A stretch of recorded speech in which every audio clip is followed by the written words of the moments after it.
When NFPA considers the number of statistics and the different types of house fires, cooking fires are almost at the top of the list consistently. And the reason is that people have a tendency to become distracted. Telephone rings, something else happens, they forget about the cooking that was occurring on the stovetop, and in essence then it will then eventually catch on fire depending on the materials that you're cooking. It can easily extend to your kitchen cabinets and other nearby placed materials. So it's a very dangerous situation, and it's usually a rapid deterioration of fire conditions. So people coming back in, they're becoming overwhelmed by the smoke conditions produced. There may be other people in the house. So it's a very dangerous situation all the way around. Sometimes people are cooking things that take a few hours and they want to leave their cooking unattended, go down to the store, get a couple items while their turkey's in the oven, something like that. It's a bad practice in general to ever leave any cooking, baking unattended.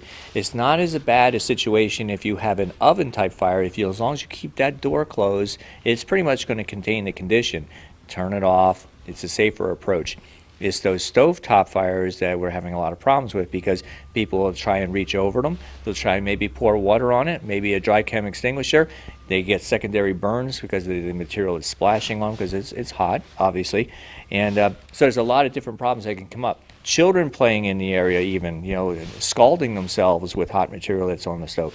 A number of issues, more so on the stovetop fires, but our recommendation is never leave those things unattended. Keep someone who's responsible, old enough to keep an eye on things. If you have a stovetop fire, there's a couple different scenarios I can come up with.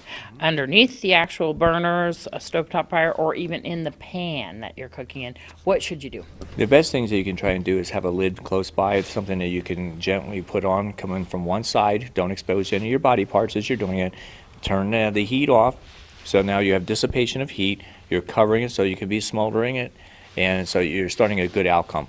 Never pour or throw water on it from a distance. We usually have a tendency to get splattering. If you have a good dry chem extinguisher in the area, just be mindful though that the pressure from that material being discharged onto that fire can still cause splashing. So be very, very careful. Keep it a safe distance. If you can safely accomplish the test, then try that. But make sure in all cases 911 has been telephoned and someone like such as ourselves are on the way.